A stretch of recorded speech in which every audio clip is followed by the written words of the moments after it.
Hello welcome back to Amulya Ammu YouTube channel. ಈ ವಿಡಿಯೋದಲ್ಲಿ ನಾವು ಒಣಗಿರುವಂತಹ ಹೂವಿಂದ ಧೂಪನ ಯಾವ ಥರ ಪ್ರಿಪೇರ್ ಮಾಡೋದು ಅಂತ ನೋಡೋಣ. ತುಂಬ ಗಾಳಿ ಇದೆ, ಸ್ವಲ್ಪ ಡಿಸ್ಟರ್ಬೆನ್ಸ್ ಇದೆ, ಅಡ್ಜಸ್ಟ್ ಮಾಡ್ಕೊಳ್ಳಿ ಅಂತ ಹೇಳ್ತಾ ಮೊದಲಿಗೆ ನನ್ನ ಚಾನಲ್ ನೋಡ್ತಿರೋರಲ್ಲಿ ಯಾರು ನನ್ನ ಚಾನಲ್ ಸಬ್ಸ್ಕ್ರೈಬ್ ಮಾಡಿಲ್ಲ ದಯವಿಟ್ಟು ಸಬ್ಸ್ಕ್ರೈಬ್ ಮಾಡಿ. ಬನ್ನಿ ಇವಾಗ ಒಣಗಿರುವಂತಹ ಹೂವಿಂದ ಧೂಪನ ಯಾವ ಥರ ಪ್ರಿಪೇರ್ ಮಾಡೋದು ಅಂತ ನೋಡೋಣ. ಮೊದಲಿಗೆ ಒಂದು 3 ಡೇಸು ಸ್ವಲ್ಪ ದೇವ್ರಿಗೆ ಹಾಕಿರೋ ಹೂನೇ ತೊಗೊಳ್ಳಿ.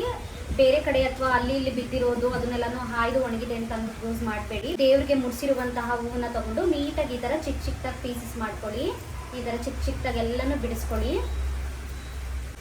ನೋಡಿ, ಈ ಥರ ಸಣ್ಣ ಸಣ್ಣದಾಗಿ ಫುಲ್ಲು ಎಳೆ ಎಲ್ಲ ನೀಟಾಗಿ ಬಿಡಿಸ್ಕೊಳ್ಳಿ. ಹಾಗೆ ಇದ್ರ ಜೊತೆಗೆ ಬೇಕಾಗಿರುವಂತಹ ಇಂಗ್ರೀಡಿಯೆಂಟ್ಸ್ ಬಂದು ಸ್ವಲ್ಪ ಕರ್ಪೂರ ತಗೊಂಡಿದ್ದೀನಿ ನಾನಿಲ್ಲಿ. ಹಾಗೆ ಇದು ಗ್ರಂಥಿಗೆ ಅಂಗಡಿಲೆಲ್ಲ ಸಿಗುತ್ತೆ ಧೂಪ, ಇದು ತಗೊಂಡಿದ್ದೀನಿ. ಇದ್ರ ಜೊತೆಗೆ ತುಪ್ಪ ಕೂಡ ತಗೊಂಡಿದ್ದೀನಿ ನಾನು. ಹಾಗೆ ಇದ್ರ ಜೊತೆಗೆ ಪಲಾವ್ ಎಲೆ ಬರುತ್ತೆ ನೋಡಿ, ಅದನ್ನು ತಗೊಂಡಿದ್ದೀನಿ ಸ್ಮೆಲ್ಗೆ ಅಂತ ಹೇಳ್ಬಿಟ್ಟು, ತುಂಬಾನೇ ಚೆನ್ನಾಗಿರುತ್ತೆ. ಹಾಗೆ ಇದ್ರ ಜೊತೆಗೆ ಸ್ವಲ್ಪ ಲವಂಗ ಕೂಡ ತಗೊಂಡಿದ್ದೀನಿ. ಹಾಗೆ ಮೇನ್ ಇಂಗ್ರೀಡಿಯೆಂಟ್ಸ್ ಇನ್ನೊಂದಿದೆ, ಇದು ಸಾಸಿವೆ, ವೈಟ್ ಮಸ್ಟರ್ಡ್. ಇದನ್ನ ನೀವು ಯೂಸ್ ಮಾಡಲೇಬೇಕು. ದೃಷ್ಟಿ ಎಲ್ಲ ನೀಟಾಗಿ ಹೋಗುತ್ತೆ.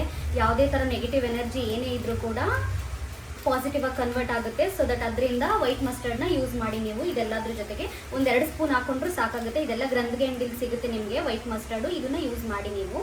ಬನ್ನಿ ಇವಾಗ ಯಾವ ಥರ ಪ್ರಿಪೇರ್ ಮಾಡೋದು ಅಂತ ನೋಡೋಣ. ಮೊದಲಿಗೆ ಒಂದು ಮಿಕ್ಸಿ ಜಾರ್ಗೆ ಎಲ್ಲ ನೀಟಾಗಿ ಬಿಡಿಸ್ಕೊಂಡು ಹಾಕೊಳ್ಳಿ. ಇದು ಸ್ವಲ್ಪ 3 ಡೇಸ್ ನೀವು ಒಣಗಿಸಿದ್ರೆ ತುಂಬಾನೇ ಚೆನ್ನಾಗಿರುತ್ತೆ. ಹಾಗೆ ಇದ್ರ ಜೊತೆಗೆ ನೀವು ಬೇವಿನ ಎಲೆಗಳನ್ನು ಕೂಡ ಒಣಗಿಸ್ಬಿಟ್ಟು ಹಾಕೊಬಹುದು.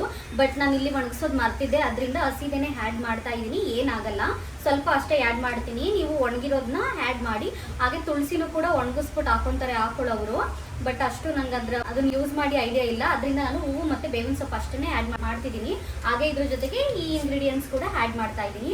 ಬನ್ನಿ ಇವಾಗ ನೀಟಾಗಿ ಇದನ್ನ ಗ್ರೈಂಡ್ ಮಾಡ್ಕೊಬಿಡೋಣ.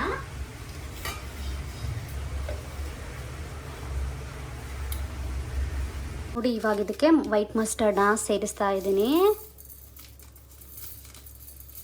ಗ್ರಂಥಿಗೆ ಅಂಗಡಿಲೆಲ್ಲ ಸಿಗುತ್ತೆ. ಮಸ್ಟ್ ಆ್ಯಂಡ್ ಶುಡ್ ತಗೊಳ್ಳಿ. ಇದರಿಂದ ಪಾಸಿಟಿವ್ ಎನರ್ಜಿ ಫೀಲ್ ಆಗುತ್ತೆ ನಿಮಗೆ ಮನೆಯಲ್ಲಿ ಧೂಪ ಹಚ್ಚಿದಾಗ. ಹಾಗೆ ಪಲಾವ್ ಎಲೆನೂ ಕೂಡ ಆ್ಯಡ್ ಮಾಡ್ತಾ ಇದ್ದೀನಿ. ಲವಂಗನ ಸೇರಿಸ್ತಾ ಇದ್ದೀನಿ. ಹಾಗೆ 1 ಹಿಡಿಯಷ್ಟು ಕರ್ಪೂರನೂ ಕೂಡ ತೊಗೊಂಡಿದ್ದೀನಿ ಇಲ್ಲಿ.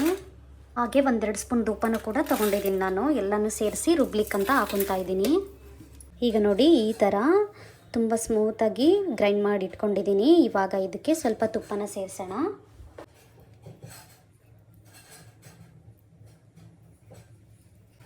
ನೀಟಾಗಿ ಕಲಿಸ್ಕೊಳ್ಳಿ. ನೋಡಿ, ಇನ್ನೊಂದು ಸ್ವಲ್ಪ ತುಪ್ಪನ ಸೇರಿಸಿ ಹಾಕೊತಾ ಇದ್ದೀನಿ. ನಿಮಗೆ ಯಾವ ಶೇಪ್ ಬೇಕೋ ಆ ಶೇಪಲ್ಲಿ ನೀವು ರೆಡಿ ಮಾಡ್ಕೊಬೋದು. ನೀಟಾಗಿ ಈಗ ಕಲಿಸ್ಕೊಳ್ಳಿ.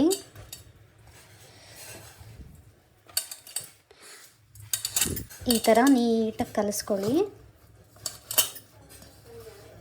ನೋಡಿ, ಈ ಥರ ಯಾವ ಶೇಪ್ ಬೇಕೋ ಆ ಶೇಪ್ ನೀವು ರೆಡಿ ಮಾಡ್ಕೊಬೋದು. ನಾನಿಲ್ಲಿ ಕೋನ್ ಟೈಪಲ್ಲಿ ಮಾಡ್ಕೊತಾ ಇದ್ದೀನಿ. ತುಂಬಾ ಈಸಿ ಇದು, ಅದಕ್ಕೇ ಈ ಥರ ನೀಟಾಗಿ ಕೋನ್ ಟೈಪಲ್ಲಿ ಮಾಡಿ ಒಂದೊಂದಾಗೆ ಇಟ್ಕೊಳ್ಳಿ. ತುಂಬ ಕ್ವಾಂಟಿಟಿ ಆಗುತ್ತೆ. ನೀವು ಬಿಸಾಡೋ ಹೂವಿಂದ ಈ ಥರ ರೀಯೂಸ್ ಮಾಡಿ ಧೂಪನ ಪ್ರಿಪೇರ್ ಮಾಡ್ಕೊಬೋದು. ನೋಡಿ, ಈ ಶೇಪಲ್ಲಾಗಿದೆ ನೋಡಿ. ಈ ಥರ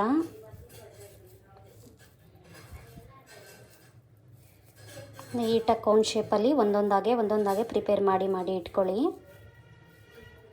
ನೋಡಿ, ನಾನಿಲ್ಲಿ ಇಷ್ಟು ಕೋನ್ಸ್ನ ರೆಡಿ ಮಾಡಿ ಇಟ್ಕೊಂಡಿದ್ದೀನಿ. ಇದ್ರ ಜೊತೆಗೆ ನಮ್ಮ ಮನೆಯಲ್ಲಿ ಶಿವಂದೊಂದು ವಿಗ್ರಹ ಇದೆ. ಅದ್ರ ತಲೆ ಮೇಲೆ ಹೊಗೆ ಬೀಳಲಿ ಅಂತ ಹೇಳಿಬಿಟ್ಟು ಈ ಥರ ಹೋಲ್ ಮಾಡಿ ಇಟ್ಕೊಂಡಿದ್ದೀನಿ. ಈ ಶೇಪಲ್ಲಿ ಇಟ್ಕೊಂಡು ನೋಡಿ, ಇಷ್ಟು ಪ್ರಿಪೇರ್ ಮಾಡಿ ಇಟ್ಕೊಂಡಿದ್ದೀನಿ. ಅಷ್ಟು ಫ್ಲವರ್ಸಿಂದ ಇನ್ನೂ ಅರ್ಧ ಆಯಿತು, ಸ್ವಲ್ಪ ವೇಸ್ಟ್ ಆಗಿಬಿಡುತ್ತೆ ಅಂತ ಹೇಳಿಬಿಟ್ಟು ಸದ್ಯಕ್ಕೆ ಇಷ್ಟೇ ನಾನು ಫ್ರೀ ಇದ್ದಿದ್ದು. ಅದರಿಂದ ಇಷ್ಟು ಧೂಪನ ಮಾತ್ರ ಪ್ರಿಪೇರ್ ಮಾಡಿ ಇಟ್ಕೊಂಡಿದ್ದೀನಿ. ಇನ್ನೂ ಸ್ವಲ್ಪ ಹೂವಿದೆ, ಇನ್ನೊಂದು ದಿನ ಪ್ರಿಪೇರ್ ಮಾಡಿ ಇಟ್ಕೊಳ್ಳೋಣ ಅಂತ ಹೇಳಿಬಿಟ್ಟು ಇದನ್ನು 2 ದಿನದಿಂದ 3 ದಿನ ಬಿಸಿಲಿನಲ್ಲಿ ನೀಟಾಗಿ ಒಣಗಿಸಿದ ನಂತರ ನಾರ್ಮಲ್ ನೀವು ಹೊರಗಡೆಯಿಂದ ತಂದಿರುವಂತಹ ಧೂಪನ ಯಾವ ಥರ ಹಚ್ತೀರಾ ಅದೇ ಥರನೇ ಹಚ್ಚಿ ಪರಿಮಳನೂ ಕೂಡ ತುಂಬಾ ಚೆನ್ನಾಗಿರುತ್ತೆ. ನೋಡಿ, ಎಷ್ಟು ಚೆನ್ನಾಗಿ ಬಂದಿದೆ ಅಂತ ಹೇಳಿಬಿಟ್ಟು ಇದು ನೀಟಾಗಿ ಡ್ರೈ ಆದಮೇಲೆ ನೀವು ಧೂಪನ ಯಾವ ಥರ ಹಚ್ಕೊತೀರಾ ಆ ಥರ ಹಚ್ಕೊಬೋದು. ಐ ಹೋಪ್ ಈ ವಿಡಿಯೋ ಇಷ್ಟ ಆಗಿದೆ ಅಂತ ಭಾವಿಸ್ತೀನಿ. ಈ ವಿಡಿಯೋ ಇಷ್ಟ ಆಗಿದ್ದಲ್ಲಿ ಲೈಕ್ ಮಾಡಿ, ಶೇರ್ ಮಾಡಿ, ಕಮೆಂಟ್ ಮಾಡಿ ಅಂತ ಹೇಳ್ತಾ ಮುಂದಿನ ವಿಡಿಯೋದಲ್ಲಿ ಮತ್ತೊಂದು ಕಂಟೆಂಟ್ ಒಂದಿಗೆ ಸಿಗ್ತೀನಿ. Thank you for watching. Bye.